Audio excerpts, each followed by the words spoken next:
You're my friends, and you've been supporting me right from the beginning. I appreciate that you're here, and we're here for you. And I told you when you want to come back with your 600,000, we're ready to take you, but you're going to give us a little display on those beautiful bikes, and you're going to be, I've never seen anyone do that, actually. You must have special privileges. I've never seen anybody ride through here. But I want to welcome you, and I want to welcome my friends. You're the Rolling to Remember, and that's what it is, Rolling to Remember, and we will be commemorating Memorial Day. It's a big thing. Together, our nation pays immortal tribute to the extraordinary courage, unflinching loyalty, and unselfish love and supreme devotion of the American heroes who made the ultimate sacrifice, and that's what you're here for. It's the ultimate sacrifice, and it is indeed.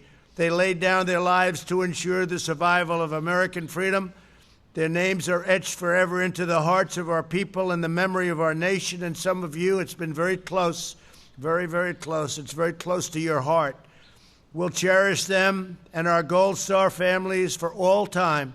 We take good care of them. They're very special to us, just as we'll always remember the nearly 82,000 Americans missing in action. We're joined today by Secretary of Veterans Affairs, Robert Wilkie. Where is Robert? Hi, Robert. Great job you're doing, Robert. You know, we got the Veterans' Choice and Accountability. Choices when they wait for 2 months to see a doctor.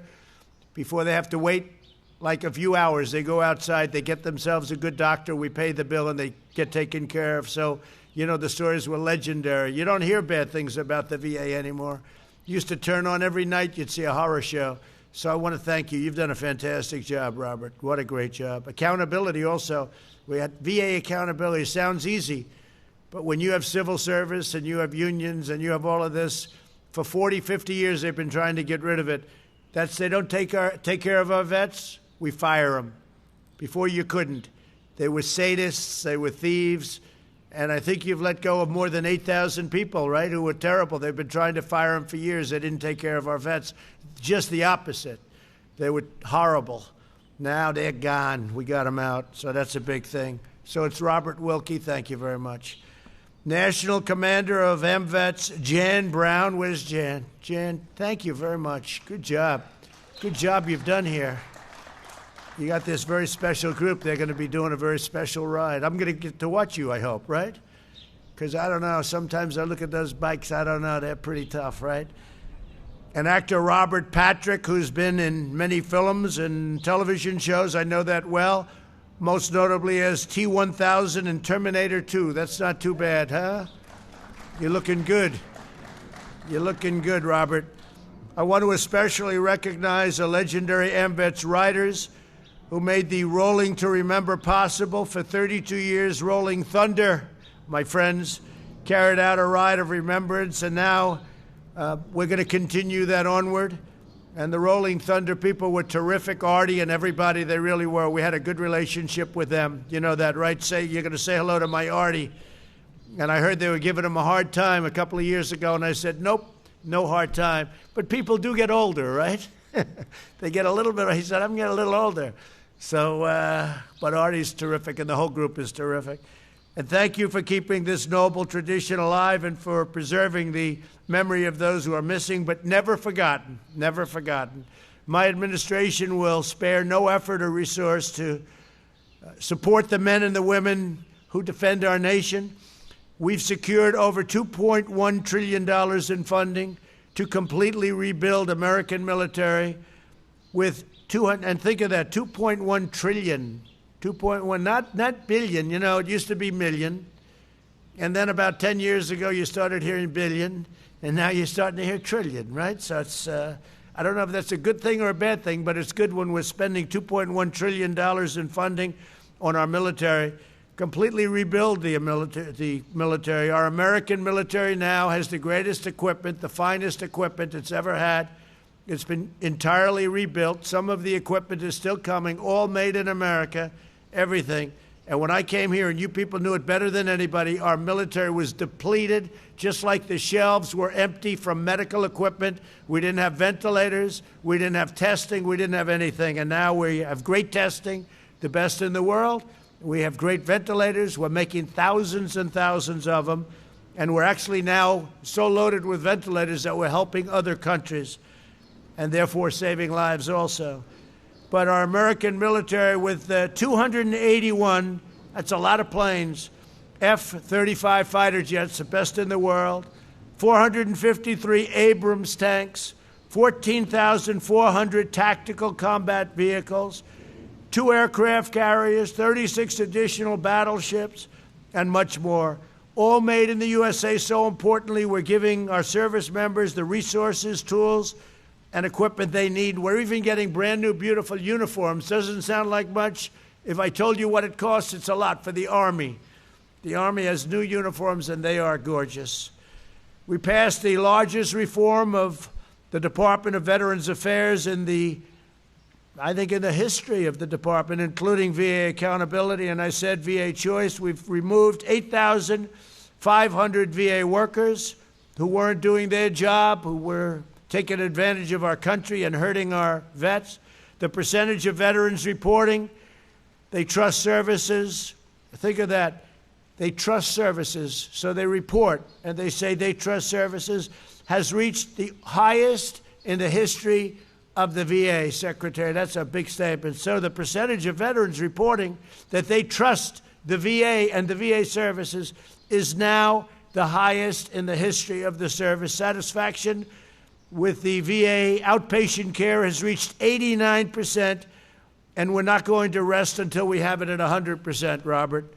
I also formed the Prevents. It's called Prevents Task Force. Well, you guys, how many are vets here? Big difference between now and the way it used to be, right?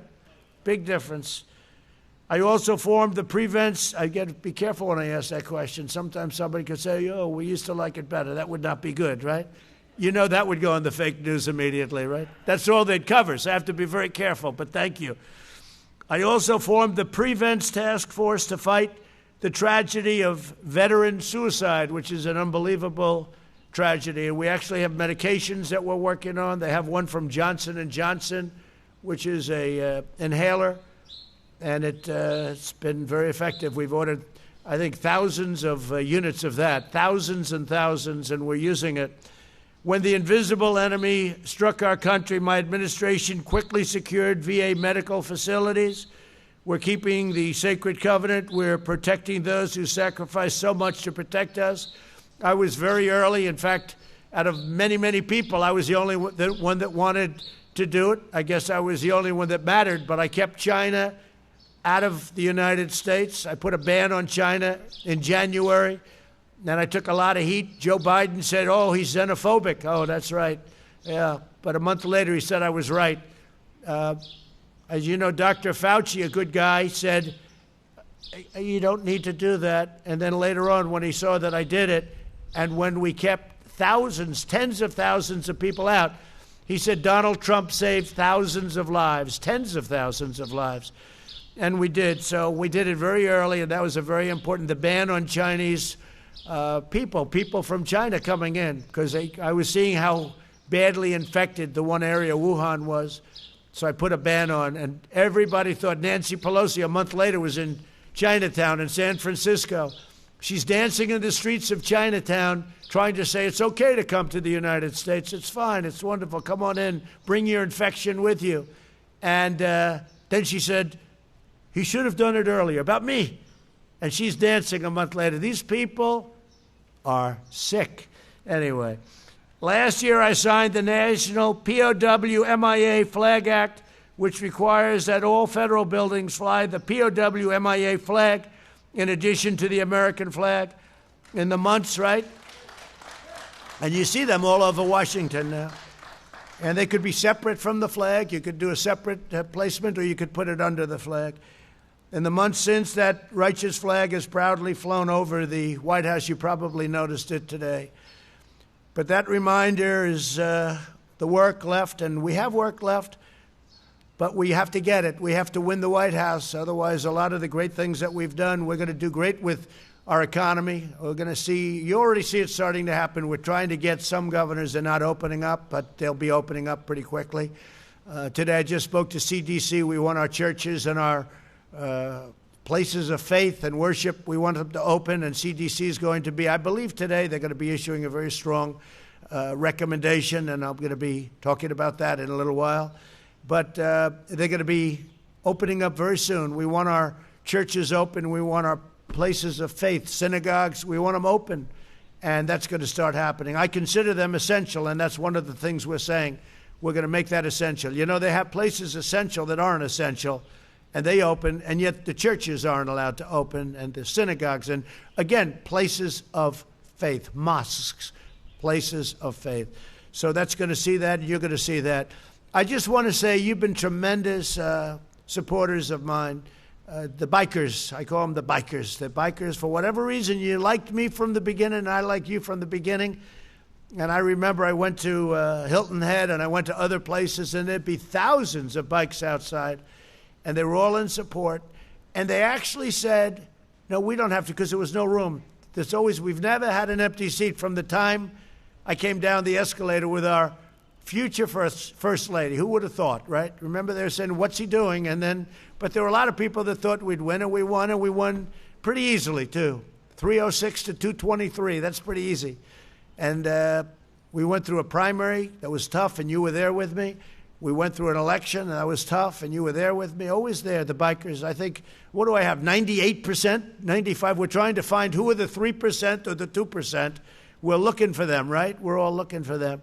But I'll never forget, I made a speech in a place that was packed. You couldn't get in. I said, fellas, I'll do a second one. They said, no, we don't have to hear. We know what you're about. We know where you're coming from, sir. We're here to protect you. We're not here to listen. We're here to protect you. I never forgot it. I never felt so safe. And there were a lot of rough guys in that little group of about 1,000 bikes, by the way, maybe more than that. A lot of rough people, but I tell you, to me, they were beautiful people. But I never forgot that. We're not here to hear your speech, sir. We're here to protect you. And I thought it was an incredible thing. So you've been my friends. I want to thank you very much for it. Get those engines started. I want to see you guys drive around and drive as fast as you can, but don't get hurt.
want to say this to Robert and Jan and every one of you.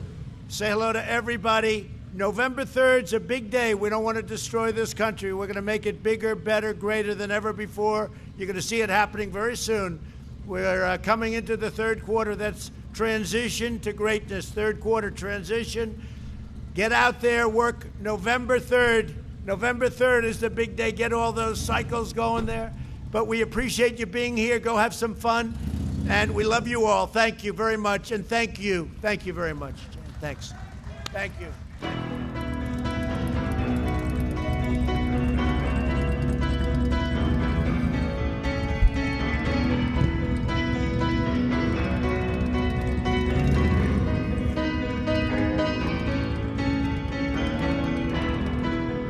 Just a small town girl living in a lonely world. She took the midnight train going anywhere. Just to see